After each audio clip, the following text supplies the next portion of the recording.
बालं मुकुन्दं मनसा स्मरामि बालं मुकुन्दं मनसा स्मरामि बालं मुकुन्दं मनसा स्मरामि। हरे कृष्णा हरे कृष्णा हरे हरे हरे राम राम राम हरे कृष्णा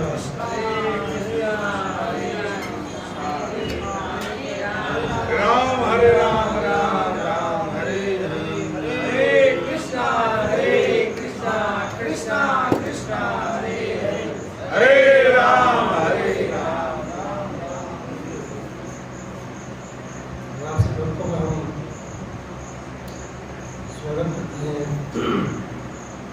अंतर्राष्ट्रीय कृष्ण भावनाविद संघ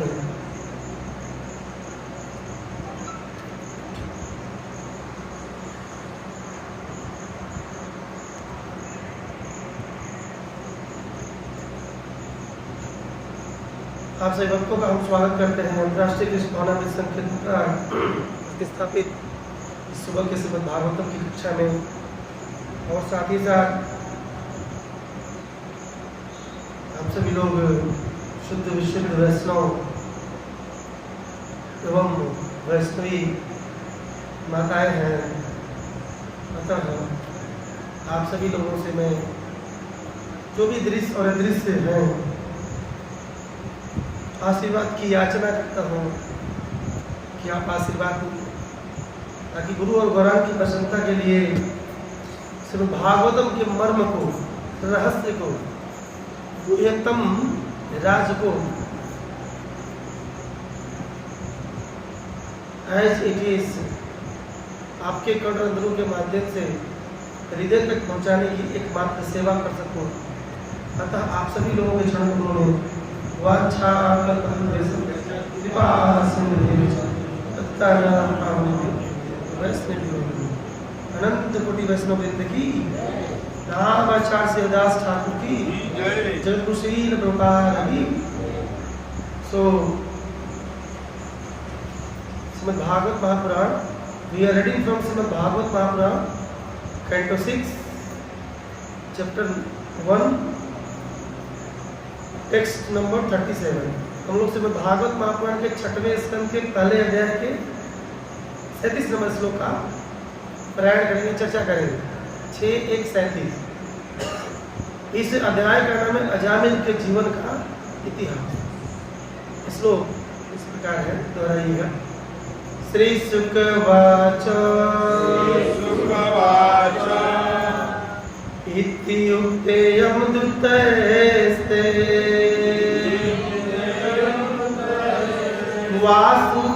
वासुदेवोक्तकारिणा तान प्रत्युचु प्रस्येदं प्रहस्येदं मेघनिहार्दया गिरा। श्रीशुकवाच इति उक्ते यमदूतैस्ते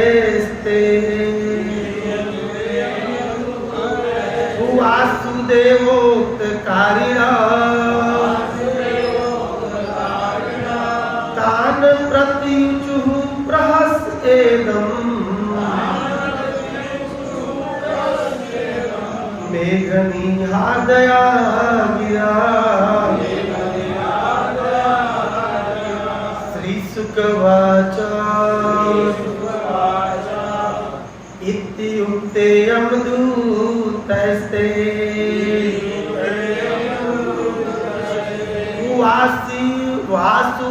वासुदेवोक्तकारिणा तान् प्रत्युचुः प्रहस्येदं मेघनिहार दया गिरा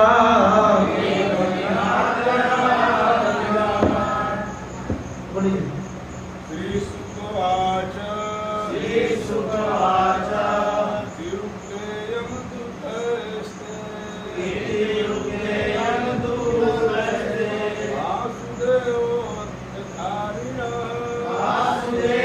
वासुदेवोऽर्थकारिणः तां प्रति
मेघनिहार दया गिरा।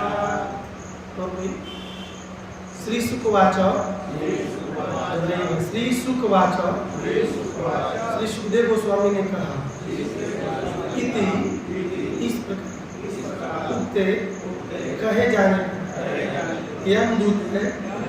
यमदूतों के द्वारा ते वे वासुदेव उत्कारिणा भगवान वासुदेव के आदेशों को पूरा करने हेतु सदैव सन्नद्ध रहने वाला भगवान श्री विष्णु के निजी संगी जिन्हें सालों की मुक्ति प्राप्त हो चुकी है।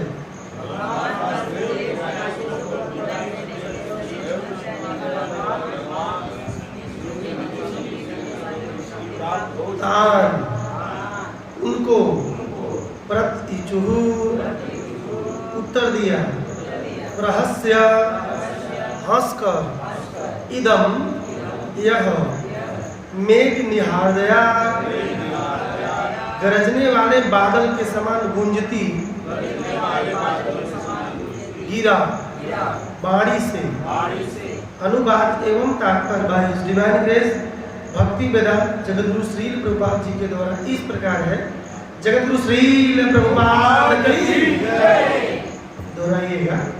श्री सुखदेव गोस्वामी ने आगे कहा यमराज के दूतों द्वारा इस प्रकार संबोधन किए जाने पर वासुदेव के सेवक मुस्कुराए और उन्होंने गर्जना करते हुए बादलों की ध्वनि जैसी गंभीर वाणी में निम्नलिखित शब्द कहे। तात्पर्य में प्रभुपाद जी लिख रहे हैं, जो आपको नहीं दोहराना है।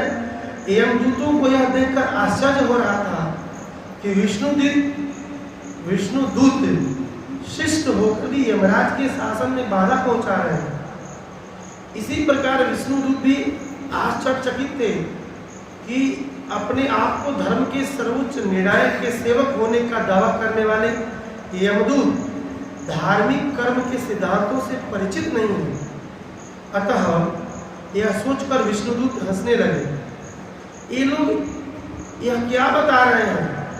यदि ये लोग सचमुच यमराज के सेवक हैं तो इन्हें यह जानना चाहिए था कि अजामिल उनके द्वारा ले जाए जाने हेतु उपयुक्त पात्र जगत श्री प्रभुपाद की नमो विष्णुपदाय कृष्णाय भूतले श्रीमते भक्ति वेदांत स्वामी इति नामिने। नमस्ते सरस्वती देवे गौरवाणी प्रचारिणे निर्विशेषा शून्यवादी पाश्चात्यादिष्टारिणे। हरे कृष्ण कृष्ण कृष्ण हरे हरे राम हरे राम राम राम हरे हरे। हरे कृष्ण। आज के श्लोक में श्रीपाद सुखदेव गोस्वामी बोल रहे हैं। सुखदेव गोस्वामी कौन है? वही सुखदेव गोस्वामी। वाला प्रश्न तो ये होगा किस श्लोक है बोलिएगा? उसमें नहीं है, उसमें नहीं। लीला सुकोसो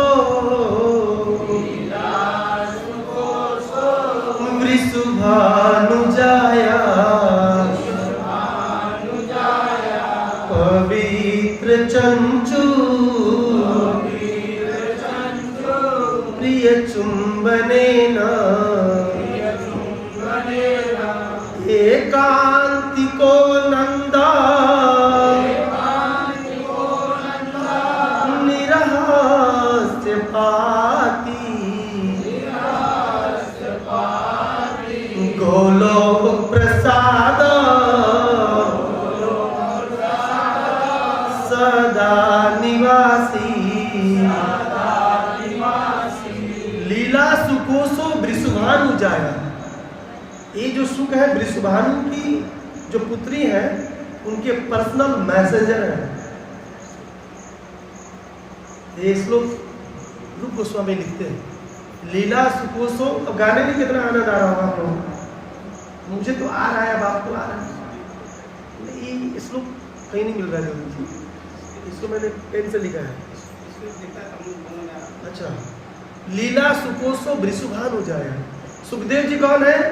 वृषभानु की जो जया है। जया मतलब पुत्री। वृषभानु की पुत्री कौन है? श्रीमती राधा रानी की। ये राधा रानी के पर्सनल मैसेंजर हैं। जो सुख तोता, वही राधा रानी की कृपा से सुखदेव गोस्वामी के रूप में इस धराधाम पर प्रकट होते हैं। पवित्र चंचू प्रिय चुंबनेन। राधा रानी जब कृष्ण कोई मैसेज देना चाहती थी तो इसी सुख के द्वारा उस मैसेज को आदान प्रदान करती थी। जब उनको मिलना होता था ये सुख ही कृष्ण को बताता था कि 5 बजे बरसाना के घेवर वन में राधा रानी आपका वेट करेंगी, हे कृष्ण आप चले आए। तो राधा रानी जब ये मैसेज, राधा रानी के मैसेज को ये सुख पहुंचा देते थे तो राधा रानी बहुत प्रसन्न होती थी कि आज मुझे कृष्ण से मिलना है, खूब बातें करेंगे। प्रसन्न होकर पवित्र चंचू प्रिय चुंबनेन उनको चुमती थी। किनको? सुख को। और उसके चोंच में अनार के दाने को खिलाती थी। जानते ये कौन है? गोलोक प्रसाद सदा निवासी, गोलोक के वासी हैं सुखदेव गोस्वामी। भजन भक्ति करेंगे ना तो जाएंगे तो वहां मिलेंगे। अच्छा नाम सुन रहे, बड़ी कथा सुन रहे थे, सब मिलेंगे वहीं पर। किसी को इसी जन्म मिलेंगे, किसी को मिल भी चुके होंगे, कोई बस होले होले जाने वाला। आप लोग देवता से कम नहीं है। इसका भी प्रमाण है देवता क्यों है। इस श्लोक में एक व्यक्ति ने बोला कि हर शब्दों का, एक प्रभु जी बोला मुझे कि हर शब्दों को आप व्याख्या करें। आज मैं हर शब्दों को पकड़ूंगा, ठीक है। एक एक शब्द, इस भागवत का एक एक शब्द हर समय होता है। अब श्री सुखवाच, श्री, श्री मतलब कौन? श्री जी। किसके सुख है? राधा रानी के सुख है, वो बोल रहे हैं। अब राधा रानी कौन है? अभी बहुत गहरा सब्जेक्ट, वो राधा अष्टमी में सुनेंगे।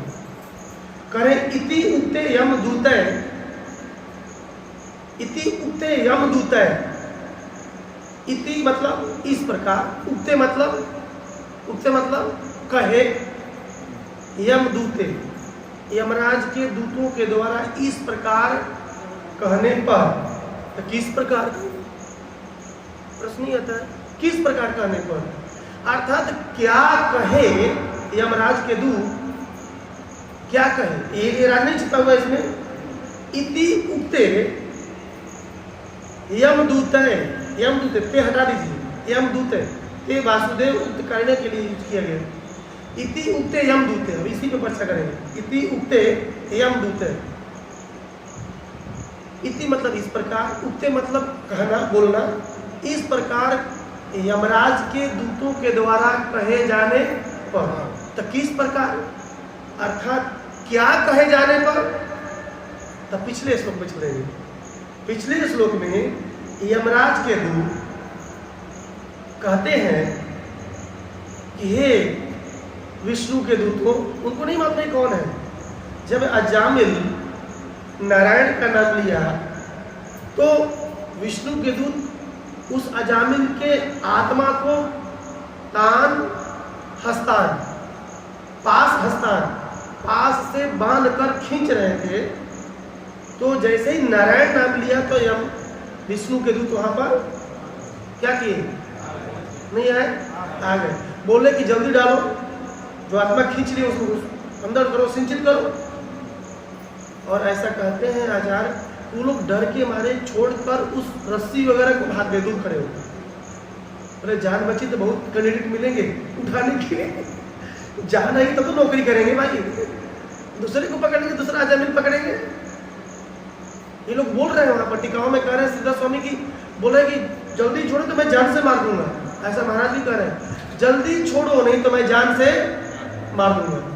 तो अपने जान बचाने के लिए हट गए। हरे कृष्णा हरे कृष्णा कृष्ण कृष्ण हरे हरे।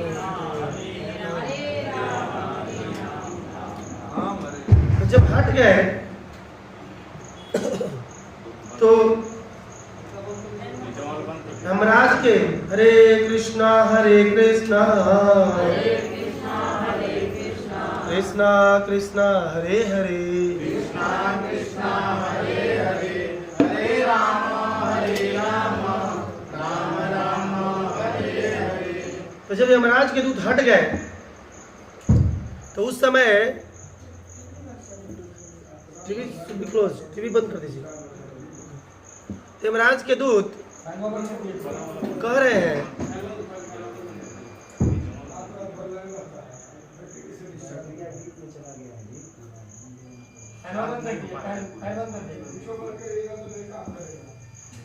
हरे कृष्णा कृष्णा कृष्णा हरे हरे, हरे राम राम राम हरे हरे। गाइए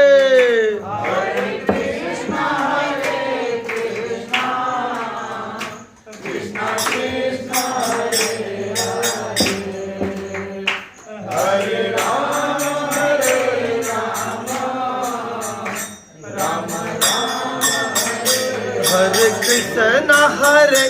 कृष्णा कृष्णा कृष्णा हरे हरे हरे राम राम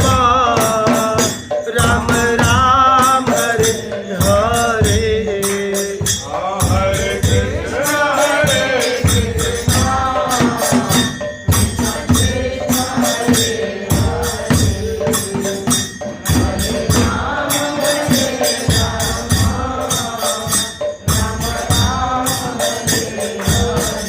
हरे कृष्णा हरे कृष्णा कृष्णा कृष्णा हरे हरे हरे राम राम राम हरे हरे हरे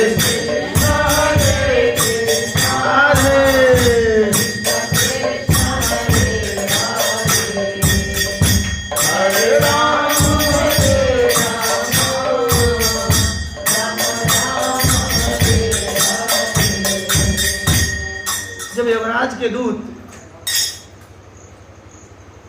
हट गए उस अजामिल को छोड़कर, और जब विष्णु के दूतों के स्वरूप का दर्शन किए, तो दर्शन का जब विष्णु के दूतों के स्वरूप को देखे, कौन? यमराज के दूत। तो पिछले श्लोक में यमराज के दूतों के द्वारा विष्णु के दूतों के स्वरूपों का वर्णन किया जा रहा है। क्या किया जा रहा है? कि आप इतने अच्छे दिखते हो, आपकी आंखें बगल बिल्कुल कमल की पंखुड़ियों के समान कानों को छू रही है, आप पीली रेशमी वस्त्र पहने हुए हो, कमल की मालाएं आपके गले में है, सुशोभित हो रही है, सिर पर मुकुट लगा हुआ है, कानों में लसत कुंडल लगा हुआ है, और आप बिल्कुल नव यौवन लग रहे हो, बिल्कुल नव यौवन। देखिए, भगवान विष्णु और भगवान विष्णु के दूत कभी बूढ़े, हमको डाई करना पड़ता है, गोदरेज पाउडर हेयर डाई लगाना पड़ता है। हमारे प्रभु जवान है, नव यौवनम च, सुनेंगे, और बूढ़े नहीं होते हैं, विचार करिए। और जो भक्ति करता है विष्णु को भी बूढ़ा नहीं होता है, ध्यान रखिएगा। वी ऑलवेज बी यंग, ऐसा परीक्षित महाराज कर रहे।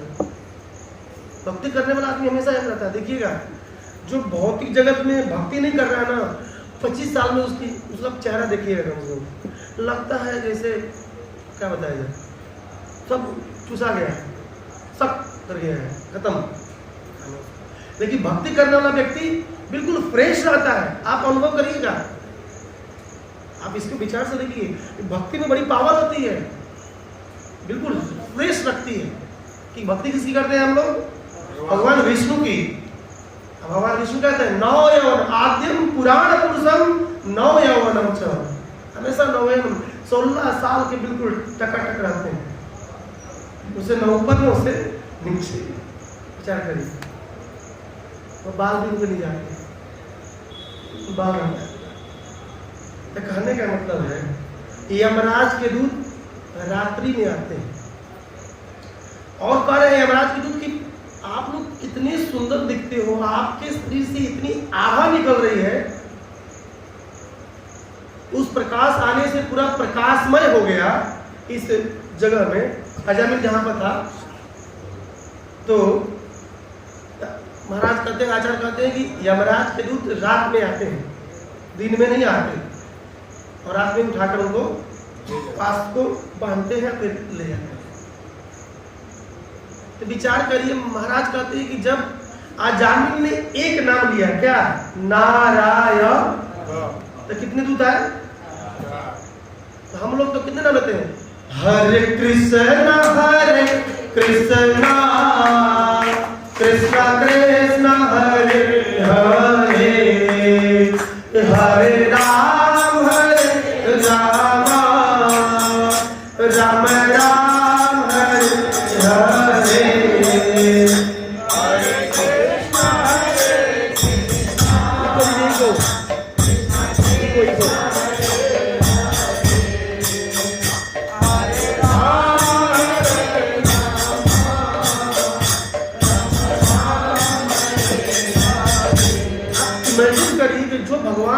16 अक्षरों का नाम ले रहा है। 16 अक्षर है ना, षोडश मंत्र इति नाम षोडश कली संतरणोपनिषद में कहा गया है। ये 16 अक्षर का नाम ले, उसमें तो करोड़ों दूत आना चाहिए, नहीं आना चाहिए। ऐसा आचार्यों का विचार है कि जो रोज हरे कृष्ण महामंत्र का जप कर रहा है उसके लिए तो एक 4 दूत क्या हजारों लाखों आएंगे। तो कहने का मतलब है भगवान के दूत और भगवान में कोई ज्यादा अंतर नहीं है, थोड़ी सी अंतर है। भगवान के छाती पर श्रीवत्स का चिन्ह है, भगवान के गले में कौस्तुभ मणि है, और भगवान के छाती पर भृगु का ब्राह्मण। ध्यान रखिएगा, ब्राह्मण भगवान को कितने प्रिय हैं। आप इमेजिन तो करिए, जिनके चरण चिन्ह को हमारे प्रभु विष्णु कहाँ रखते हैं, विचार करिए। इसलिए ब्राह्मण ऑलवेज पूजनीय होते हैं। दूसरे कैंटों में भगवान सुखदेव गोस्वामी कहते हैं ब्राह्मण भगवान के मुख माने जाते हैं। अगर आप प्रभु को खिलाना है कुछ तो ब्राह्मणों को खिलाना चाहिए। और वो ब्राह्मण जो वैष्णव हो जाए तो फिर सोने पर सुहागा ही है, फिर तो कहना ही नहीं है। विचार करिए, क्योंकि ब्राह्मण होना मतलब उसके पिछले जीवन में बहुत पुण्य था, तब जाके ब्राह्मण कुल में पैदा हुआ। उसकी जो पुण्यता है हमसे ज्यादा थी, तब वो ब्राह्मण कुल में हुआ है। विचार करिए, उस भृगु मुनि के चरणों का चिन्ह विष्णु जी अपने शरीर पर, छाती पर धारण करते हैं। सुभद्रा महारानी की। ऐसे भगवान और भगवान के दूतों में 2-3 भिन्नता है, लेकिन भगवान भी हमारे बहुत सुंदर है। बोलिएगा, शंख चक्र सकिरीट कुंडलम सपीत वस्त्रम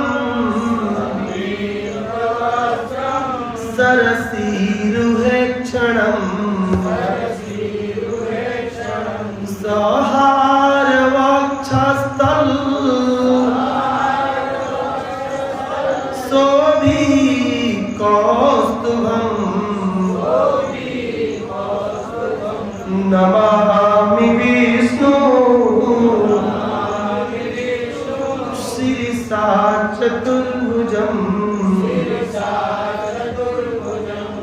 सशंख चक्रम सकिरीट कुंडलम।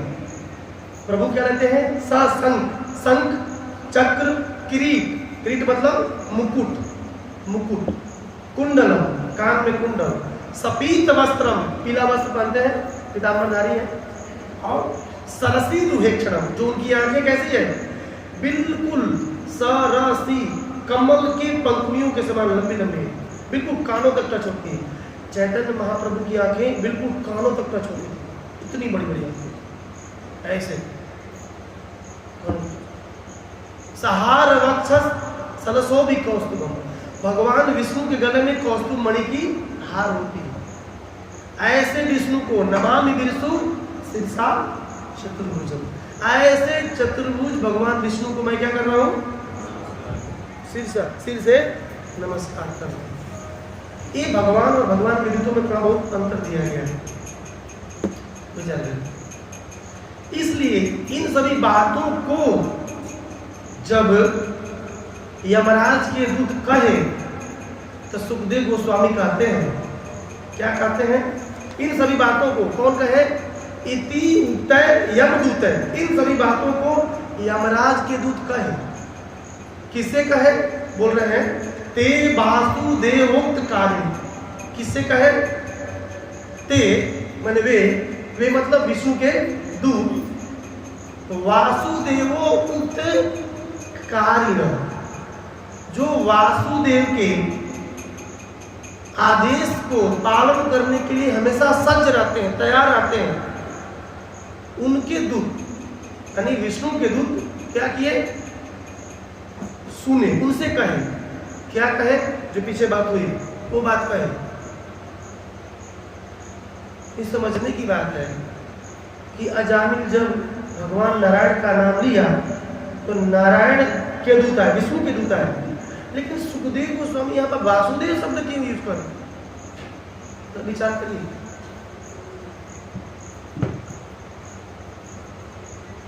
सुखदेव गोस्वामी विष्णु नारायण उक्त कार्य लिखना चाहिए। क्या लिखना चाहिए? नारायण उक्त कार्य, लेकिन वासुदेव उक्त कार्य क्यों? इसके पीछे रहस्य है, इसके पीछे सीक्रेट है, राज है। जब यम के दूत इस प्रकार बोले थे, वे विष्णु के दूत जो भगवान के कार्यों को करने के लिए हमेशा तैयार रहते हैं, उनको कहे तो वासुदेव शब्द ही क्यों है यूज किया गया, जबकि नारायण के दूत पूरे आप इतना तक श्लोक हुआ केवल नारायण नारायण की बात हो रही है, विष्णुदूत विष्णुदूत विष्णुदूत, लेकिन सुखदेव गोस्वामी यहाँ पर वासुदेव शब्द क्यों यूज कर रहे हैं?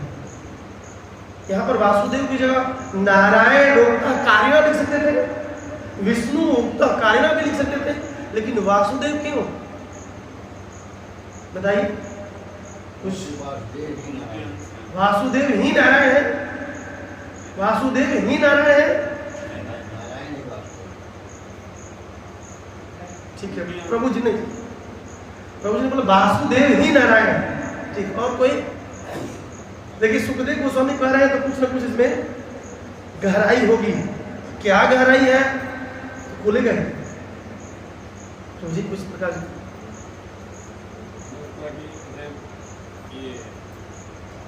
भगवान विष्णु वासुदेव के हैं, वासुदेव ही विस्तार है, ये वासुदेव के विस्तार है। Right, point to be noted. तो श्रोता को जानना चाहिए कि वास्तव में ये वासुदेव के हैं। यस, यही बात कहना चाहते हैं सुखदेव गोस्वामी।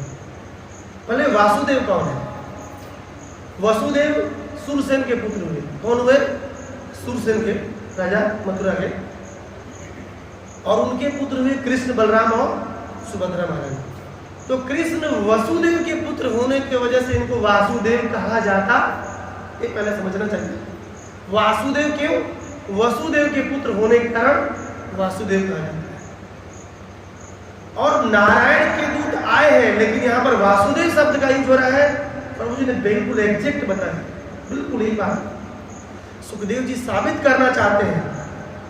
वासुदेव शब्द को कह करके इस ब्रह्मांड में, इस दुनिया में भगवान के जितने भी अवतार हैं सब वासुदेव कृष्ण से ही नहीं आते हैं। चाहे इस दुनिया में जो कुछ भी हो रहा है सब वासुदेव कृष्ण से ही उत्पन्न होता है, प्रकट होता है। अर्थात जो भी आप भगवान के अवतार देख रहे हैं सब भगवान वासुदेव के क्या है? एक्सपेंशन है, विस्तार है।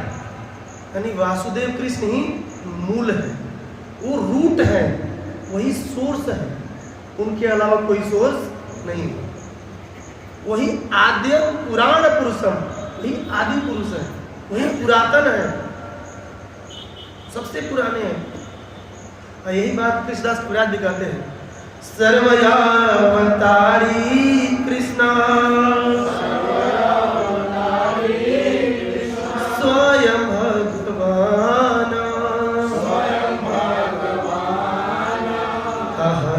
द्वितीय श्री बलराम एते चांस कला पुंसः कृष्णस्तु भगवान स्वयं इंद्राणी व्याकुलं लोकम् मुढ़यन्ति युगे युगे। पहला श्लोक श्रीमद् चैतन्य चरितामृत के आदि लीला के 5वें अध्याय के 4 नंबर श्लोक है 5.4। और जो भागवत का श्लोक 1:3-28 बहुत फेमस श्लोक है। कृष्णस्तु भगवान स्वयं, स्वयं भगवान कृष्ण है, यानी भगवान से ही सब अवतार आते हैं। एते चांस कलापुंस सर्व अवतारी,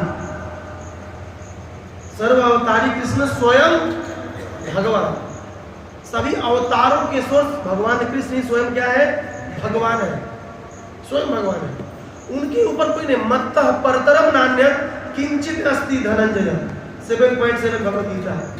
हे अर्जुन, मेरे ऊपर अरे मेरे बरोबर कोई नहीं है, मेरे ऊपर भूल जाओ, उनके ऊपर कोई नहीं है, सबसे ऊपर कौन है? कृष्ण है, वासुदेव। इसलिए यहाँ पर सुखदेव गोस्वामी कह रहे हैं, क्या कह रहे हैं? ते वासुदेव उक्त कारिणा।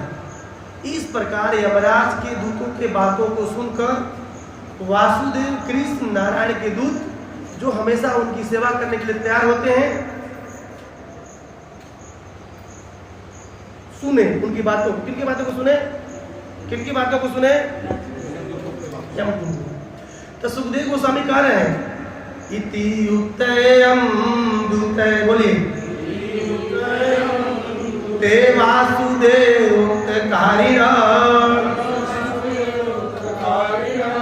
अर्थात जस्ट क्लोज इट, तो क्लोज करिए ना, टीवी को बंद करिए, फ्लक्चुएट कर रहे हैं।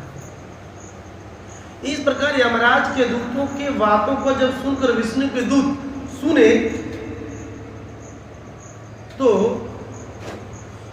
सुखदेव जी कह रहे हैं कि विष्णु के दूत क्या किए? जब उनके बातों को सुने तो क्या किए? सुखदेव गोस्वामी कहते हैं प्रहस्य इदम, मुस्कुराए। क्या किए? अब देखिए विष्णु के दूत मुस्कुराते हैं, तो हमें क्या करना चाहिए? बिल्कुल मुंह बिगाड़ के बैठना चाहिए। आप बिल्कुल कथा इसी पे होगी, भक्ति रसामृत सिंधु से। क्यों मुस्कुराना चाहिए? मुस्कुराना ही क्यों चाहिए? ये रस है भक्ति रसामृत सिंधु में, हास्य रस। 11 रसों का वर्णन रूप गोस्वामी करते हैं भक्ति रसामृत सिंधु में, तो शायद आप सुने होंगे। सुखदेव जी कहते हैं, ये बताना चाहते हैं कि हमारे भगवान भी मुस्कुराते हैं और भगवान के दूत, तो दूत मतलब दास, तो हम भी उनके क्या करते हैं? हम भी दास हैं। तो हमें क्या करना चाहिए? हमें भी मुस्कुराना चाहिए। तो कोई पूछेगा क्यों मुस्कुराना चाहिए? पूछ सकते हैं आप, क्यों? तो आचार कहते हैं, आचार कहते हैं इसलिए मुस्कुराना चाहिए। ये भागवतम, भगवत गीता, चैतन्य चरितमृत के जो सिद्धांत हैं बहुत गूढ़ होते हैं, बहुत जटिल होते हैं, बहुत कॉम्प्लेक्स होते हैं। जब हंसते हैं हम, हंसते हंसते जब सिद्धांतों को स्वीकार करते हैं तो बिल्कुल चिपक जाता है और फिर निकलता। अगर बिल्कुल मुंह बिगाड़ कर बैठेंगे तो ये सिद्धांत घुसने वाला नहीं है, ऐसा आचार्यों ने बताया। अगर प्रसन्न होकर, खुश होकर इस सिद्धांतों को, इस भावों को, इस विचारों को सुने तो बिल्कुल दिमाग के एकदम सेल्स में जो इटर्नल मेमोरी है उसमें चिपक जाता है और फिर निकलता नहीं।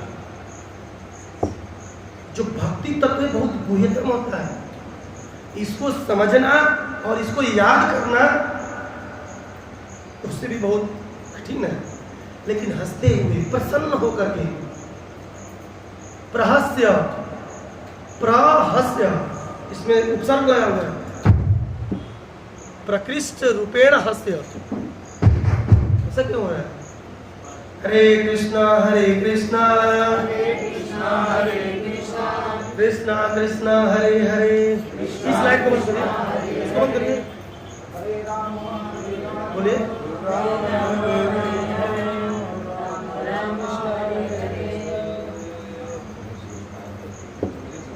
हरे कृष्णा। प्रहस्य कैसे हंसे? प्रकृष्ट रूपेण हस्य, बिल्कुल दांत दिखना चाहिए, दांत दिखना चाहिए। अब रामदेव जी उस शिविर में हंसते हैं ना, उस तरह नहीं हंसना है, वैसे नहीं हंसना है। वो बिल्कुल थोड़ा सा ज्यादा हो गया, वो अति हासित हो जाता है। वो भी एक हास्य का एक प्रकार है, अति हास्य। तो आचार्य कहते हैं हंसते हुए जब हम सिद्धांतों को सुनते हैं, मुस्कुराते हुए, खुश होकर के, तो बिल्कुल समझ में आता है। पहला कारण। दूसरा कारण साइंस का कहता है हंसने से स्वास्थ्य ठीक रहता है, हंसने से स्वास्थ्य ठीक रहता है। हंसने से बीपी, ब्लड शुगर बिल्कुल अपने मानक स्तर पर रहते हैं, इसलिए हंसना चाहिए। और व्यक्ति यदि सुखी रहना चाहता है तो हंसना ही चाहिए, मुस्कुराते रहना चाहिए। अगर लोग भागवत क्लास में नहीं हंसेंगे तो फिर रामदेव की शिविर में जाकर हंसना पड़ेगा, वो भी नकली हंसना पड़ेगा। एक घटना है प्रभु जी बॉम्बे की, कि एक व्यक्ति रामदेव के शिविर में हंसने गया, तो वहां पर खुल के हंसता है लोग, हंसते हंसते ही उसका प्राण निकल गया। तो वहां हंसेंगे, अब प्राण निकलेगा तो पक्का नहीं कहाँ जाएंगे, लेकिन यहाँ हंसते हंसते हुए अच्युतम किस्म हो गया, तब पक्का है कि बोलो। तो कहाँ हंसना चाहिए, कहाँ हंसना चाहिए? भागवत क्लास में जा करिए। दूसरा कारण, तीसरा कारण, हास्य भी एक रस है, नहीं रस है? अब देखिए मैं भक्ति रसा में सिंधु में प्रवेश कर रहा हूँ, इसे कैसे मोड़ ले रहा है। वासुदेव से निकले, हास्य आए, और हास्य से हम भक्ति रसा में सिंधु में प्रवेश करेंगे। हास्य भी एक रस है जिसका आस्वादन भगवान श्री कृष्ण करते थे और करते हैं। लीला तो नहीं चल रही है ना। भक्ति रसा में सिंधु में इस हास्य रस की बहुत विस्तार से, विस्तृत रूप से वर्णन किया गया। लेकिन प्रश्न यह है कि रस क्या है? जामुन का रस, मौसम्बी का रस, केला का रस, टोमेटो रस, रस है क्या?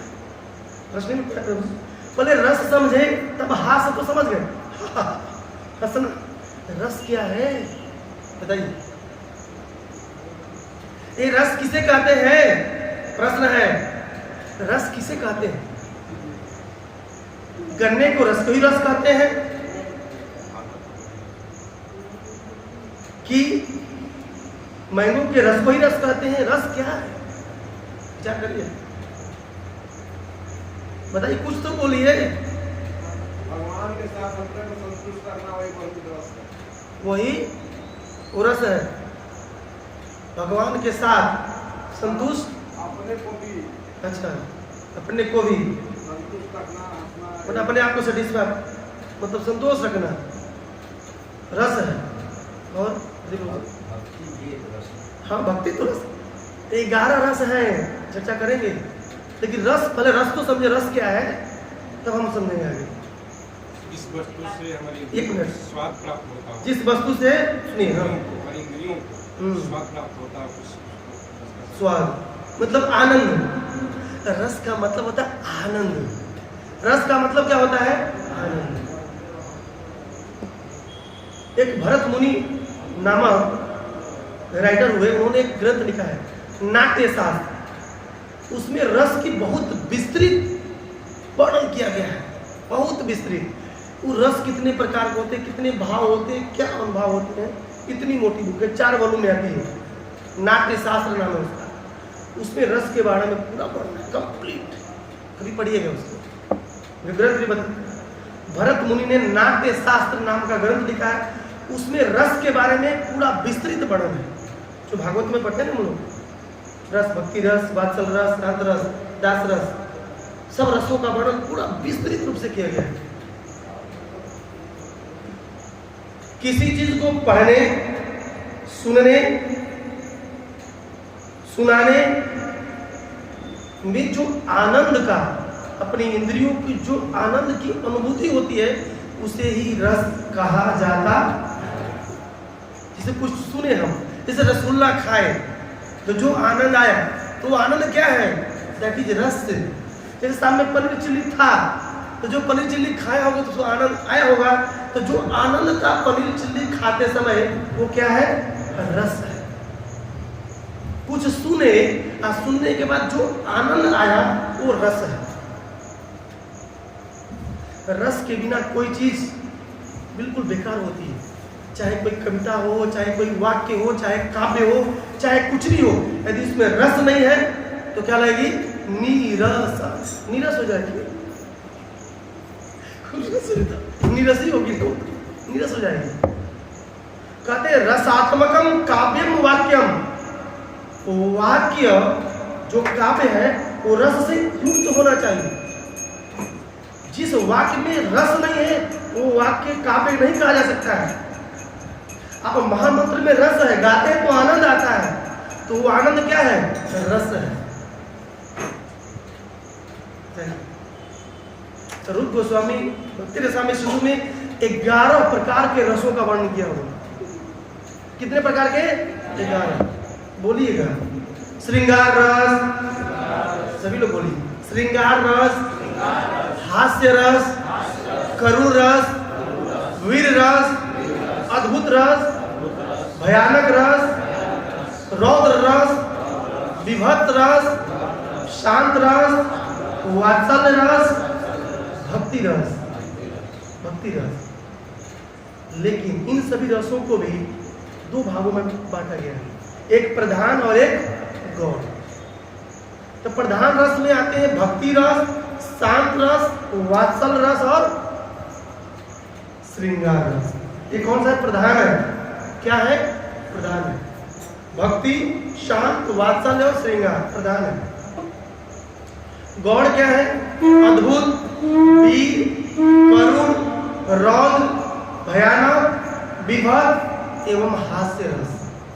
भक्ति रस में शुद्ध में हास्य रस गौण रस माना जाता है। हास्य रस।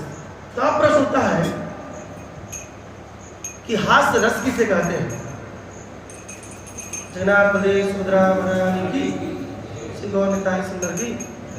हास्य रस का मतलब होता है कि जिस व्यक्ति वस्तु की घटनाओं और भावनाओं से संबंधित काव्य को पढ़ने से, सुनने से, बोलने से हंसी आ जाए उसे क्या बोलते हैं? हास्य रस बोलते हैं। माने जिस विषय वस्तु के बारे में सुनने से, बोलने से, पढ़ने से हंसी निकल जाए उसे क्या बोलते हैं? हास्य रस बोलते हैं।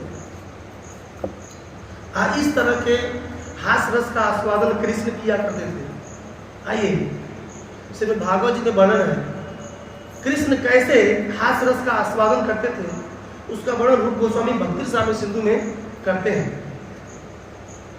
एक बार कृष्ण को मित्रों ने कहा, हे कृष्ण, अपना मुख खोलोगे तो उस मुख में मैं दही और मिश्री डालूंगा।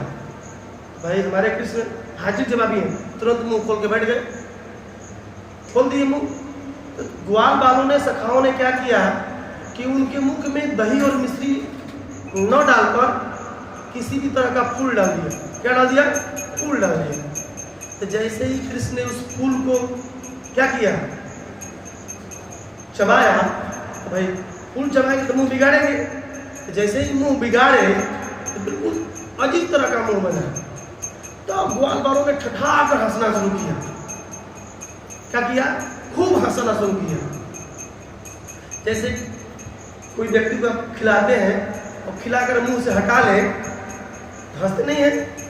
हंसते कि नहीं हंसते हैं? उसी तरह तो जो हंसी आती है, जो आनंद आता है और जो रस आता है उसे बोलते हैं हास्य रस। तो रूप गोस्वामी ने हास्य रस को भी 6 भागों में बांटा है। कितने भागों में? 6 भागों में। इस हास्य रस को स्मित, हासित, विहसित, अपहसित, अवहसित, अति हसित, 6 भागों में बांटा है हास्य रस को, 6 भागों में। स्मित किसे कहते हैं? स्मित वैसी हंसी है जिसमें बिल्कुल दांत नहीं दिखना चाहिए।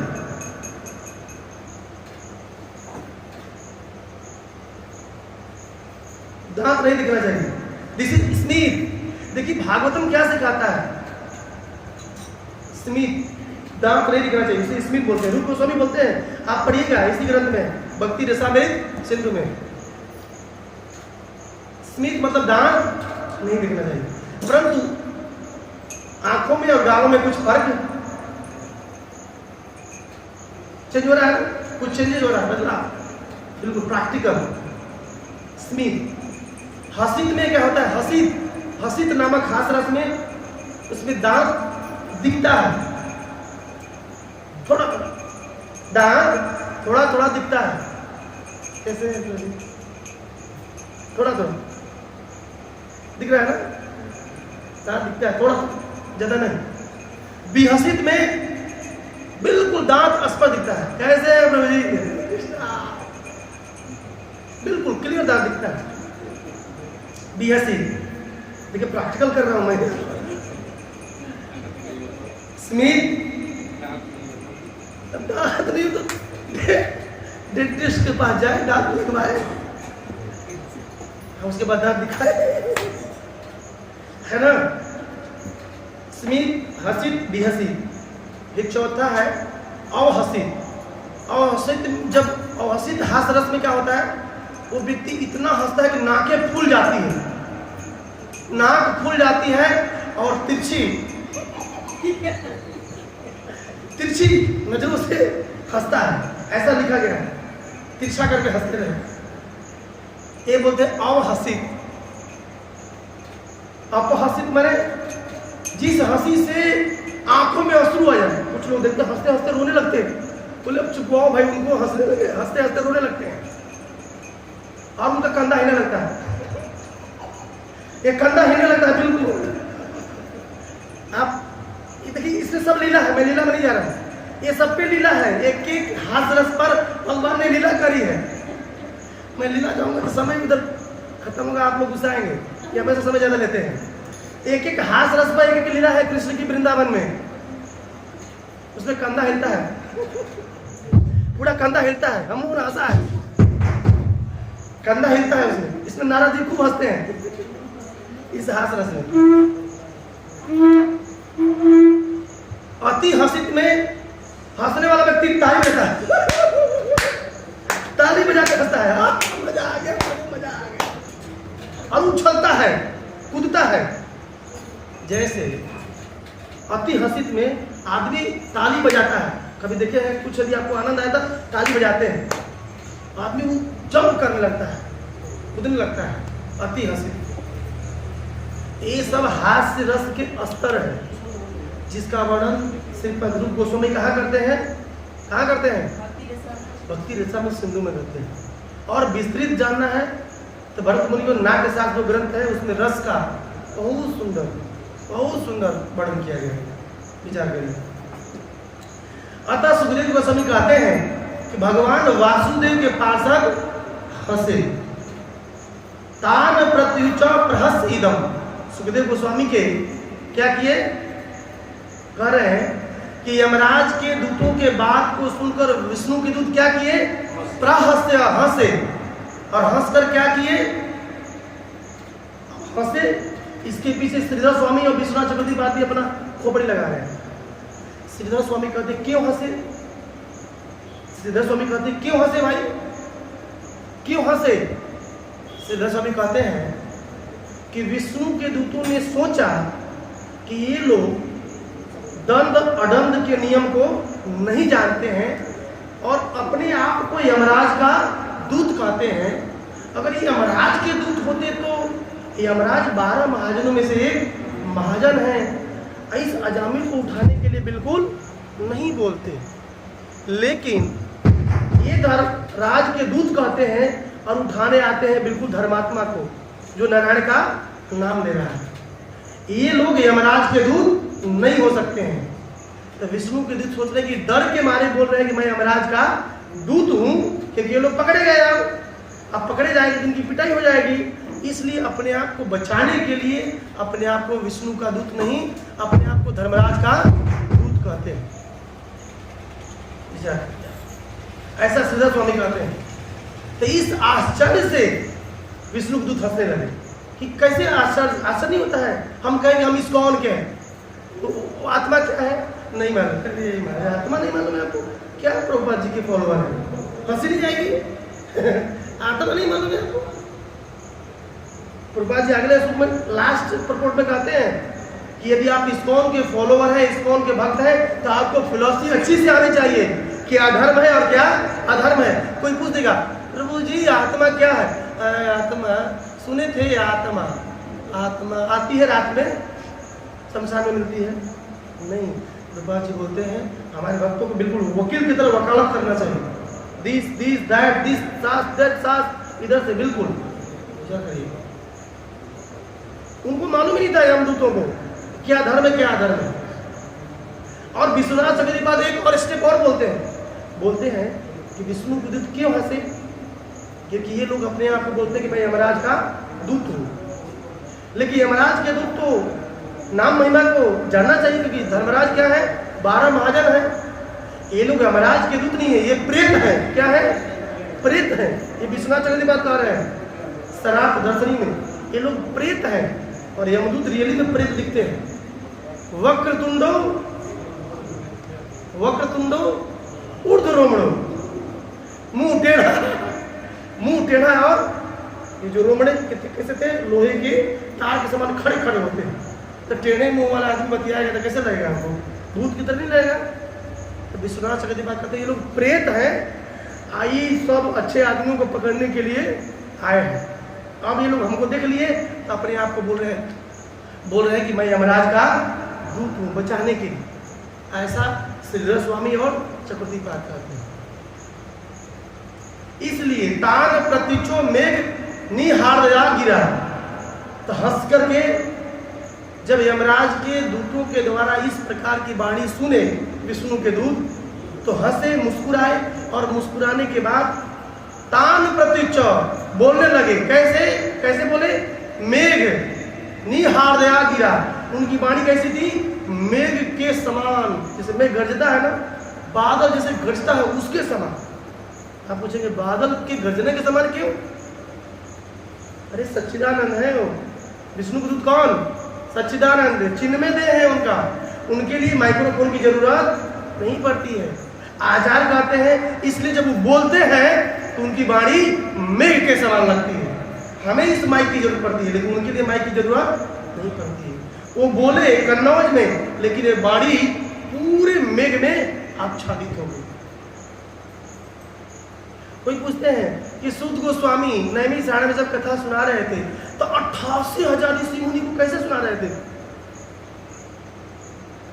भाई भगवान के पार्षद है, उनकी वाणी मेघ के समान है, उनके लिए कोई माइक्रोफोन की जरूरत नहीं पड़ती। यही इसमें रहस्य है। क्या रहस्य है?